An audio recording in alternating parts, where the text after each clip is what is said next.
వెంకటేష్ గారి మూవీ. ఇంతవరకు విక్టరీ వెంకటేష్ గారిని చాలా సినిమాల్లో చూసాం. ఇది 75th movie, directed by Shailesh and Niharika entertainment producing. So ఈ సినిమాని చూస్తేనే గూస్ బంప్స్ వస్తున్నాయి. నా ఫైట్స్ చూస్తే చకా చకా చకా వేస్తుండు. అలాగే గన్ షాట్స్ కూడా ఉన్నాయి. Next daughter and father emotion అయితే అల్టిమేట్ అన్న. ఇందులో విలన్స్ కూడా డిఫరెంట్ గా ఉన్నారన్న. బాలీవుడ్ అతని యాక్టింగ్ అయితే అల్టిమేట్ ఉందన్న. వచ్చా పోయి అని అంటున్నా. అది చూస్తేనే గూస్ బంప్స్ వస్తున్నాయి. అలాగే వెంకటేష్ గారి డైలాగ్స్ కూడా అల్టిమేట్ అన్న. నా తల తీసుకెళ్ళడానికి వచ్చారా, నా తల తీసుకెళ్లాలంటే మీ తలలో ఉండాలి కదా. సూపర్ డైలాగ్ అన్న అది ఒకటే. నెక్స్ట్ ఇంకో డైలాగ్ కూడా సూపర్ చెప్పాడన్న. షర్ట్ వేసే ప్రతి ఒక్కడికి కాలరే ఉంటుంది. ఆ కాలర్ మెడ మీద ఉన్నవాడు ఎవడైనది తెలుసుకుని రెస్పెక్ట్ ఇవ్వాలి. రెస్పెక్ట్ తగ్గితే లెక్క మారుతుంది నా కొడక అన్న డైలాగ్ అల్టిమేట్ గా చెప్పాడు అన్న వెంకటేష్.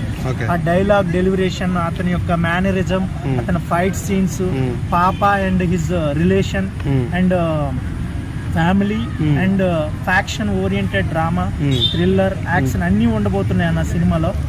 అడుగున్నా ఇంకా పాప మెడిసిన్ ఏదైతే ఉందో ఆ ఇంజెక్షన్ 17 కోట్లు అని చెప్పేసి డైరెక్టర్ అనౌన్స్ చేశారు. అన్ని కోట్లు ఉంటది అన్న బయట. డెఫినెట్ గా అన్న ఇది ఒకటి మెడికల్ మాఫియా గురించి జరగబోతుందని నా ఎక్స్పెక్టేషన్. ఎందుకంటే ఈ భూమి మీద ప్రాణం కంటే విలువైనది ఏది లేదని నమ్ముతాం బ్రదర్ మనం. అలాంటిది నా కూతురే అని, నా ఫాదరే నాకు దైవం అని భావించిన కూతురు ఒక్కసారిగా డిసీజ్ ప్రాబ్లం వచ్చి ఆమె చనిపోతుంది అన్న స్థితిలోకి వెళ్ళినప్పుడు దాన్ని క్యాచ్ చేసి డాక్టర్లు దాన్ని క్యాచ్ చేసుకోవడానికి ఆ ఇంజెక్షన్ 17 కోట్లకి వాళ్ళ రేట్ చెప్పారు. అది ఎలా దాన్ని సాల్వ్ చేశాడు అనేది మెయిన్ ఓరియంటెడ్ గా ఉంటదని నా ఫీలింగ్. వెంకటేష్ గారి క్యారెక్టర్ ఎలా ఉంటది అనుకుంటున్నారు? ఏం క్యారెక్టర్ ఉంటది అనుకుంటున్నారు? ఇందులో 2 వేరియేషన్స్ చూపెడుతున్నాడు. ఒకటి సైకో, అది ఫ్లాష్ బ్యాక్ లో చూపిస్తారు, ఇంతవరకు రివ్యూలు కూడా చేయలేదు. నెక్స్ట్ ఇంకోటి వచ్చేసి మాఫియా అని కంట్రోల్ చేసే ఒక గ్రేట్ ఫాదర్ గా చాలా షేడ్స్ అయితే ఉన్నాయి. డెఫినెట్ గా ప్రతి షేడ్ లో అతను డిఫరెంట్ గా కనిపిస్తున్నాడు. డైలాగ్ డెలివరేషన్ అవ్వచ్చు, ఫైట్ మాడ్యులేషన్ అవ్వచ్చు, గన్ షాట్స్ అవ్వచ్చు, చాక్ ఫైట్స్ అవ్వచ్చు. బీజిఎం సంతోష్ గారు అల్టిమేట్ బీజిఎం. మెయిన్ ఏంటంటే బ్యాక్గ్రౌండ్ ఈ సినిమాలకి అల్టిమేట్ గా ఉండాలి. ఎందుకంటే మనం ఒక విక్రమ్ తీసుకుందాం, అందులో బీజిఎంస్ అనేవి అల్టిమేట్ గా ఉంటుంది. ఇది బీజిఎం ఎంత హైలైట్ ఉంటే దాని ఫైట్, ఆ షార్ట్ సీన్స్ అనేవి అంత హైలైట్ అవుతాయి. సో డెఫినెట్ గా రెండు బాగుండాలి, బాగున్నాయి కూడా. గుంటూరు కారంగా పోటీ ఇచ్చే ఆప్షన్ ఉందా? 12వ తారీఖు రిలీజ్ ఉంది కదా. ఇదే Saindhav is more competitive movie compare to other movies. ఎందుకంటే మనకి Venkatesh is not a normal actor, is a super star, is one of the great star in India.